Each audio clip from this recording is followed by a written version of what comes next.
What's going on, guys? Welcome back to my channel. I'm the Vigorous Shooter. And in today's video, we're going to talk clients. Now, if this is your first time to the channel, hit the subscribe button so you can see more videos like this and also tutorial videos. To get right into it, there's a lot of misconception that, clients don't know what they want. We're the ones as creatives that needs to explain to the client exactly what they need, what they're looking for. In all reality, they do know what they're looking for. It's just that they're having a hard time articulating it to us. And sometimes it might start off with a video that they've seen either on social media, they've seen some type of advertising video or whatever that type of video might be. And they're like, oh, that's it. I need that type of video for my project. Or it might be something that their business is currently going through and they feel like they need to communicate that change or whatever that obstacle is that they're going through. They want to communicate that with their customers. Naturally, they would come to a service provider that creates video, which is us, right? So we get on the phone with them and, they're telling us, yeah, I think I like this. I think I want that. But then again, we're translating it as, they don't know what they want. The reason why I brought this up is because I'm part of a lot of different Facebook groups. As I was scrolling on the feed and I saw a video that caught my eye, under the caption, the person that posted the video was complaining about the client, about him and the client coming together and planning that the client will be sitting on the right side of the frame and then the other side of the frame would be empty. So that way he could input graphics and whatever kind of motion title text on that side. As the project was all said and done, the client said, after looking at this, I think I want the video to stay just the way it is and don't even worry about the graphics because I like it like this. And then he goes ahead in the caption and says that, just the client changing her mind last minute kind of throws him off and he doesn't know what to do. So as I start scrolling through the comments now, because, this got really interesting, I'm seeing people saying, okay, well, wash your hands and move on to the next one, right? And then also there was other people trying to figure out, okay, what's wrong with the project? Everybody in the post was confused. Somebody asked them, what is wrong with this video? What is bothering you?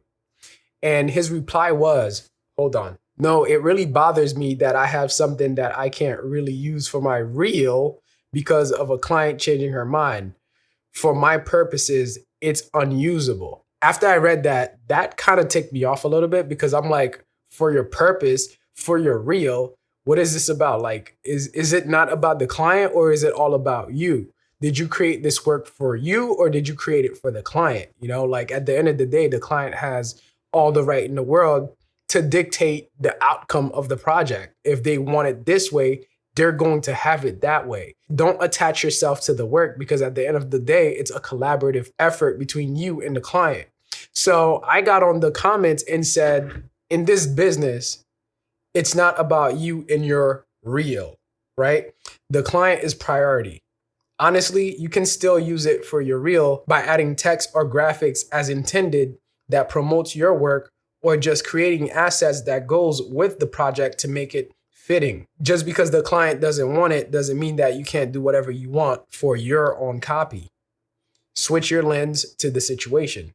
What happened there is that, he wasn't creative enough to know that, listen, the client didn't want this, but, I could still alter this footage and I could still make this footage whatever I want it to be because at the end of the day, you created this project. So you could turn it into whatever you want to market yourself and not get stuck behind the fact that the client changed her mind last minute because of what she quote unquote came to you for and then change her mind last minute. That's the perfect example. As creators, we have to learn our boundaries. We have to know that let's not be attached to these projects like that. Because, if we're in this business to serve our customers, we need to keep those customers priority. We need to keep their happiness priority because they're exchanging their money for our service. And that is where your happiness should lie, by seeing your customers happy. And that way you can always get repeated business. A happy customer will always come back and they will always refer their friends, colleagues, and whoever to you. Don't get all caught up behind the work that you do for them. Yes, it's always your work. And yes, you have a certain vision for the project. And if your vision doesn't go as planned, It's okay. It's not the end of the world. You could always repurpose and bring your vision to life after the project is done. Just create your own copy. So I thought that was very interesting, and I wanted to share that with you guys because if we're in business to bring in revenue for our business, we want to serve the clients as much as possible through our gifts. Thank you guys for watching this video. And if you agreed with what I was talking about, please hit the thumbs up. And if you have any objections on what I've been saying, go ahead, feel free to hit me down in the comments. That way we could talk it out and, get to understand each other's points of views. Thank you guys for watching once again. And if you're new to the channel, hit the subscribe button so that way you can see more videos like this. Until next time, I'll see you on my next one. Deuces.